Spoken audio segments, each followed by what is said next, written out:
இந்த ஜனநாயகம் சிறப்பாக நடைபெறுவதற்கு ஒரு அடிநாதமாக இருக்கக்கூடியது இந்திய நீதித்துறை.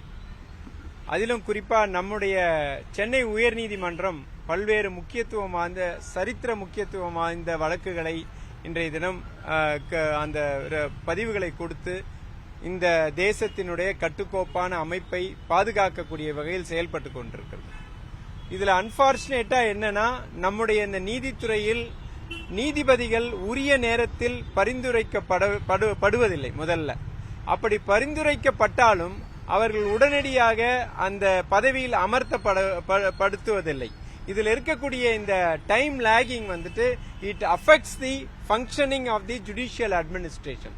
குறிப்பா இந்தியா முழுவதும் இருக்க சமீபத்தில் பாத்தீங்கன்னா சற்றேறக்குறைய 1110 நீதியரசர்கள்ல 300க்கும் மேற்பட்ட நீதிபதிகள் இன்னும் பதவிகள் நிரப்பப்படாமல் காலியாக இருக்கிறது. அதிலும் குறிப்பா நம்முடைய சென்னை உயர்நீதிமன்றத்தில் பாத்தீங்கன்னா 75 நீதியரசர்கள் இருக்கக்கூடிய இடத்துல தற்சமயம் 52 நீதிபதிகள் தான் இருக்கிறார்கள். அதோடு மட்டுமல்ல, மாண்புமிகு மூத்த நீதியரசர் திரு சுரேஷ்குமார் அவர்கள் இந்த வருகின்ற மே மாத இறுதியில் ஓய்வு பெற இருக்கிறார்.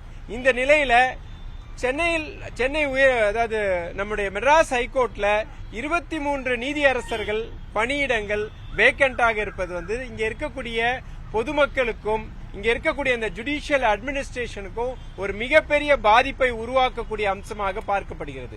அதனால் தொடர்ந்து நாம ஏற்கனவே வைத்த கோரிக்கை ஏற்கனவே பரிந்துரைக்கப்பட்ட நீதியரசர்கள் அவர்கள் கடந்த 5-6 மாதங்களுக்கு முன்பாக பரிந்துரைக்கப்பட்ட நீதியரசர்கள் அதனுடைய நிலை அதாவது அந்த நிலை இதுவரை என்னன்றதை தெளிவுபடுத்தவில்லை. அது மட்டும் இல்லாம இங்கே இந்த குறிப்பா 75 ஆண்டுகளுக்கு மேலாக ஆகிவிட்ட போதும் அன்ரெப்ரசன்டா இருக்கக்கூடிய கம்யூனிட்டியை சேர்ந்த வழக்கறிஞர்கள் நீதிபதிகளாக பரிந்துரைக்கப்படுவதில்லை. அதோடு மட்டுமல்லாமல் இங்கே அந்த சோசியல் ஜஸ்டிஸ், அந்த ஃபேப்ரிக் ஆஃப் சோசியல் ஜஸ்டிஸ் நிரம்பப்படுத்த வேண்டும் என்ற கோரிக்கை தொடர்ந்து வைக்கப்படுகிறது. அது போன்ற ஒரு பங்களிப்பும் ரெப்ரசன்டேஷனும் நீதித்துறையில் இல்லாமல் இருப்பது இது மிக இந்திய இந்த ஜனநாயகத்துக்கும் நீதித்துறைக்கும் மிகப்பெரிய அளவில் பாதிப்பை உருவாக்கக்கூடிய ஒரு விஷயமாக இருக்கிறது. இதனால ஏற்படக்கூடிய பிரச்சனைகள் பாத்தீங்கன்னா தொய்வலர், அதாவது நீதித்துறையில குறிப்பாக சென்னை உயர்நீதிமன்ற வழக்குகள்ல பாத்தீங்கன்னா பல்வேறு வழக்குகள் இன்னும் அந்த அட்மிஷன் பெறப்பட்ட பிறகு அந்த லிஸ்டிங்ல பிரச்சனை இருக்குது. அது மட்டுமல்ல, அவர்களுடைய அந்த முடிவுகள், அதாவது குறிப்பா வழக்காடிகளுக்கு இது பெரிய பிரச்சனையாக இருக்கிறது, ஒரு சமூக பிரச்சனையாகவும் மாறிட்டு இருக்கிறது. அதனால் நீதித்துறையில் இருக்கக்கூடிய நம்பிக்கையும் குறைந்து கொண்டு வருகிறது. இதை சரி செய்யும் விதமாக தொடர்ந்து நம்ம வைக்கக்கூடிய கோரிக்கை, ஒரு நீதியரசருடைய பதவிக்காலம் முடியும் என்பது திட்டவட்டமான ஒரு செயல். அது எல்லோருக்கும் தெரியும் எந்த தேதியில இந்த பதவி, அதாவது வேகன்சி அரைஸ் ஆக போகிறது என்பது.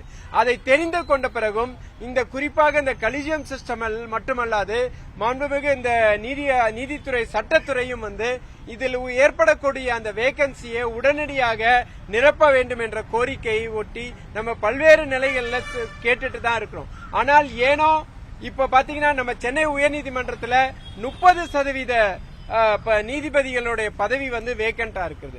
இது என்றைக்கும் ஏற்றுக்கொள்ள முடியாத ஒரு விஷயம். அது சமூகத்துக்கு ஒரு மிகப்பெரிய பாதிப்பாக இருக்கிறது.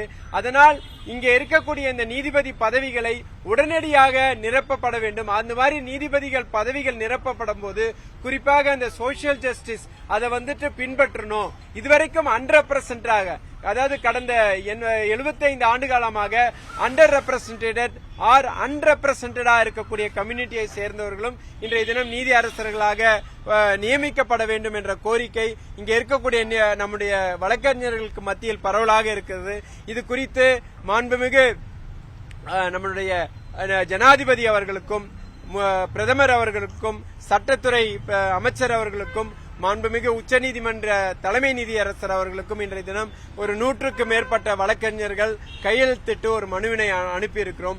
ஆகவே இந்த உடனடியாக இது கவனிக்கப்பட வேண்டிய விஷயம். இமேஜின் 30% ரிசர்வேஷன், அதாவது vacancies very badly affecting the functioning of the judiciary, more particularly in the Madras High Court. அதனால வழக்கறிஞர்களுடைய கோரிக்கை மட்டும் இது இல்ல, ஒட்டுமொத்த தமிழகத்தில் இருக்கக்கூடிய அரசியல்வாதிகள் மட்டுமல்ல, அதாவது இந்த சமூக நலன் சார்ந்த விஷயங்களை பார்க்கக்கூடிய அனைவருடைய எதிர்பார்ப்பாகவும் இருக்கிறது. இந்த நீதித்துறை சிறப்பாக பணிபுரிய வேண்டும் என்ற எண்ணத்தில் அனைவருடைய எண்ணமும் அதுவாக தான் இருக்கு. ஆகவே இதை சார்ந்தவர்கள் உடனடியாக இதில் தலையிட்டு இங்கே வேக்கண்டா இருக்கக்கூடிய நீதி அரசர்களை உடனடியாக பதவி நியமனம் செய்ய வேண்டும் என்று கோருகிறோம். வழக்குகள் தேக்க நிலையில் கிட்டத்தட்ட அதாவது ஒரு விஷயம் என்னன்னா, இவ்வளவு வேகன்சி இருந்த போதும் இருக்கின்ற பின்னணியில கூட பாத்தீங்கன்னா மெட்ராஸ் ஹைகோர்ட் இந்த டிஸ்போசல்ல பாத்தீங்கன்னா முதன்மையாக இருக்கிறது. அந்த வேகன்சியே எல்லாம் இருந்திருந்தா இன்னைக்கு தமிழகத்தில் இருக்கக்கூடிய வழக்குகள் சற்றேறக்குறைய 3 லட்சம் வழக்குகளுக்கு மேலாக இருக்கிறது. அதையெல்லாம் முடிவு பெறக்கூடிய விஷயம் நடந்திருக்கும்.